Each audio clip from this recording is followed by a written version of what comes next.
tu es probablement la personne la plus brillante de ton équipe. Et c'est exactement ton problème.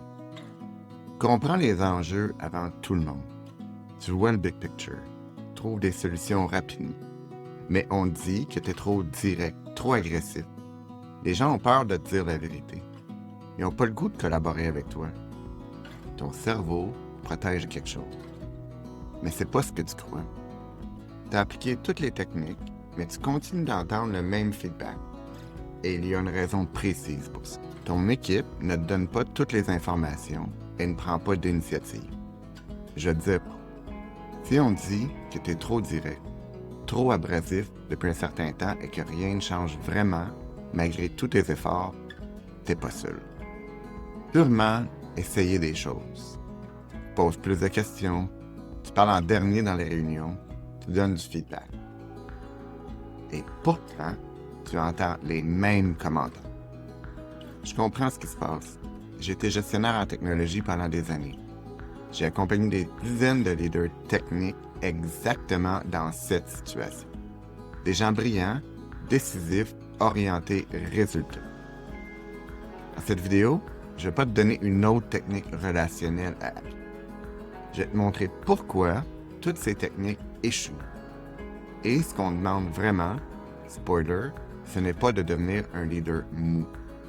Voici ce qui te passe. On te dit que tu dois être plus collaboratif. Ton style est trop agressif. Tu comprends intellectuellement. Tu veux changer. Donc, tu appliques des techniques. Tu poses plus de questions en réunion, mais tu interromps quand la réponse prend trop de temps. Tu parles en dernier pour laisser de l'espace, mais ensuite, tu renverses toutes les décisions. Tu donnes du feedback positif, mais ça sonne mécanique, comme si tu suivais une recette. Et 6 mois plus tard, le feedback revient. Ton style est trop direct. Les gens ont peur de te dire la vérité. Personne n'a le goût de collaborer avec toi. Voici ce que ton cerveau se dit, sans que tu l'entendes consciemment. Si je ne suis pas celui qui a les réponses, qui suis-je? Quelle est ma contribution? Si je laisse les autres trouver la solution et qu'ils se trompent, je perds le contrôle. Si je deviens collaboratif, je vais devenir mou. Un leader qui passe son temps en réunion à demander « Comment tu te sens ?» au lieu de livrer des résultats. Donc, ton cerveau fait exactement ce qu'il doit faire. Il protège ton identité, celle du leader brillant, le problem solver, celui qu'on appelle quand c'est complexe. Mais le problème, c'est qu'il protège quelque chose qui est cher. T'es pas un mauvais leader, t'es pas insensible, tu manques pas d'intelligence émotionnelle. Ce qui te passe, c'est que ton identité professionnelle est construite sur des années d'être la personne la plus brillante dans la salle. Tu as été promu parce que tu voyais le problème avant tout le monde, parce que tu trouvais des solutions créatives rapidement, parce que tu étais efficace. On t'a valorisé pour ça, on t'a reconnu pour ça. Donc, quand on te dit « sois plus collaboratif », ton cerveau entame « ralentis ». Laisse les autres chercher pendant que toi, tu sais déjà la réponse. Deviens moins efficace. Perds qui t'a rendu précieux. Et voici où ton intelligence devient ton ennemi. Plus tu es intelligent, plus ton cerveau devient sophistiqué pour justifier pourquoi tu dois rester la personne la plus brillante. Mon équipe n'est pas encore prête à prendre ses décisions. Si je les laisse faire, ça va prendre 3 fois plus de temps. Ils vont faire des erreurs coûteuses. Ces justifications ne sont pas fausses. Elles sont vraies. Mais elles servent à protéger quelque chose de plus profond. Tes techniques relationnelles échouent parce que tu les appliques pour avoir l'air collaboratif, sans lâcher le contrôle réel. Tu poses des questions, mais tu sais déjà la réponse que tu veux.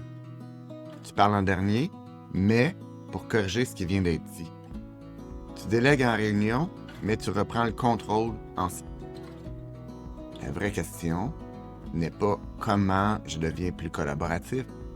La vraie question, c'est est-ce que je suis prêt à ne plus être la personne la plus brillante dans la salle? Est-ce que je suis prêt à tirer ma valorisation de la force de mon équipe plutôt que de mes propres solutions? Parce que c'est exactement ça que ça demande. Donc, laisse-moi te raconter l'histoire de Laurent. Il y a quelques années, j'ai accompagné Laurent.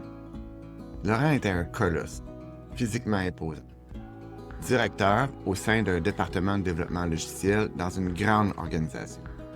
Son équipe comptait près de 120 employés.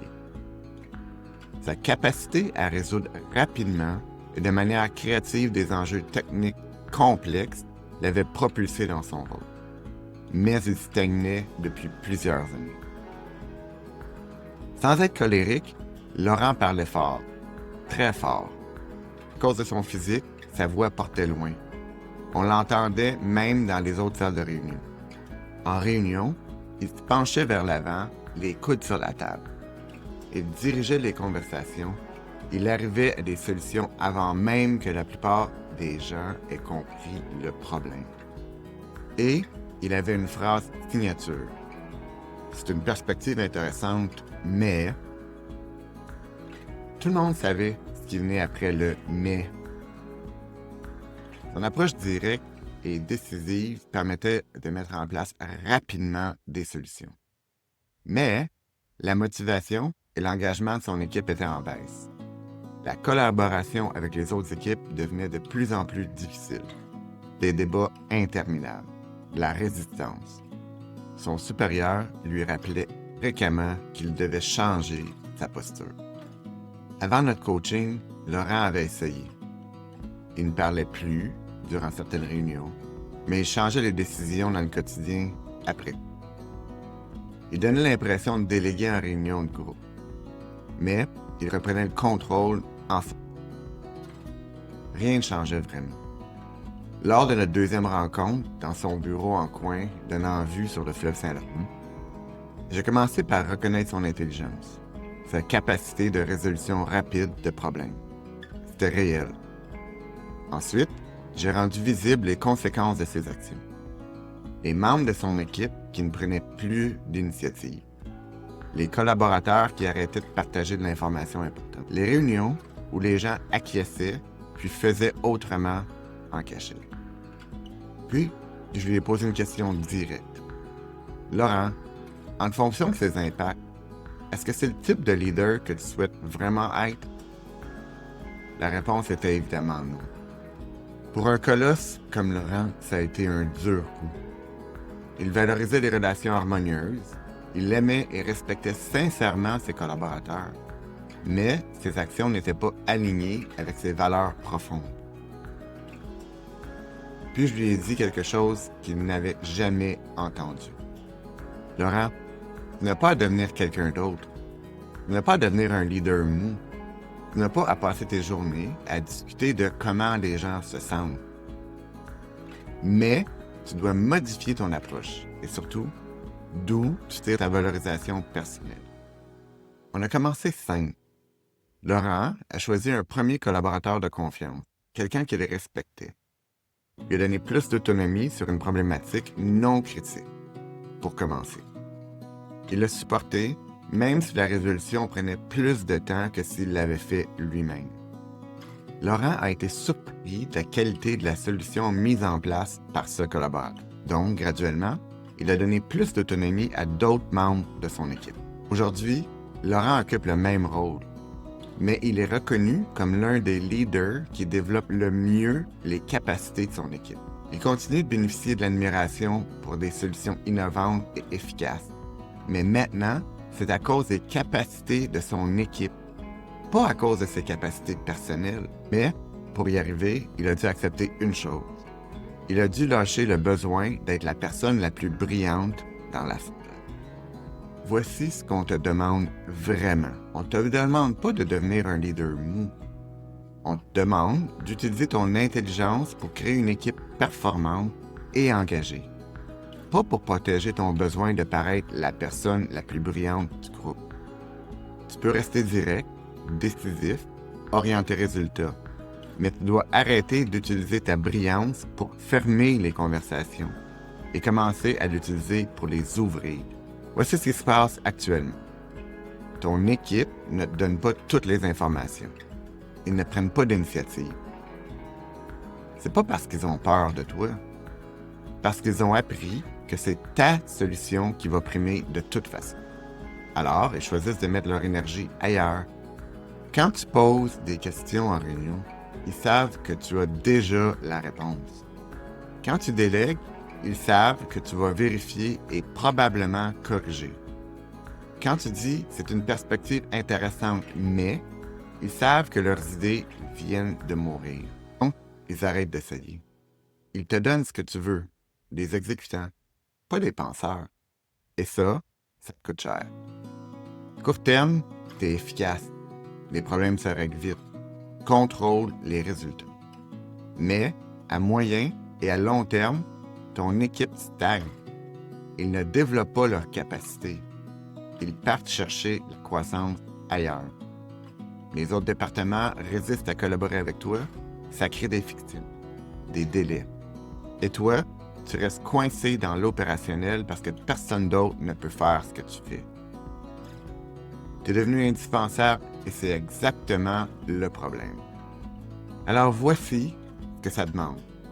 Ça ne demande pas de techniques relationnelles plus sophistiquées. Ça ne demande pas de mieux cacher ton intelligence. Ça ne demande pas de devenir quelqu'un que tu n'es pas. Ça demande de changer d'où tu tires ta valorisation personnelle.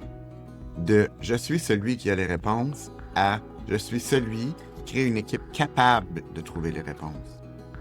De « je suis le plus brillant » à « mon équipe est brillante et c'est moi qui les ai rendus capables de l'être ». Et tu sais quoi?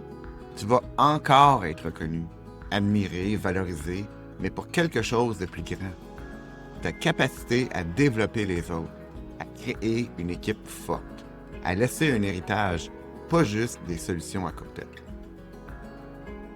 On est parti d'ici. Tu poses des questions, tu parles en dernier, donnes du feedback positif, mais rien ne change vraiment. Maintenant, comprends pourquoi. Le problème n'est pas ce que tu fais, c'est pourquoi tu le fais. Tu appliques des techniques pour avoir l'air collaboratif sans lâcher le contrôle, sans lâcher le besoin d'être la personne la plus brillante dans la salle. Et tu n'es pas stupide de ne pas l'avoir trouvé tout seul. Personne ne voit son propre système de protection de l'intérieur. D'où on est parti? Un leader brillant qui protège son statut. Où on arrive? Comprendre qu'on ne te demande pas de devenir mou, mais d'utiliser ton intelligence différemment. On te demande d'utiliser ton intelligence pour créer une équipe performante. Pas pour protéger ton besoin de paraître le plus brillant. La bonne nouvelle, une fois que tu vois le mécanisme, tu peux choisir de continuer à être le héros, la personne indispensable, celui qui a toutes les réponses, ou tu peux choisir de devenir un leader qui crée d'autres leaders. Les deux sont OK, mais maintenant, au moins, c'est un choix conscient. Merci d'avoir été là. À bientôt.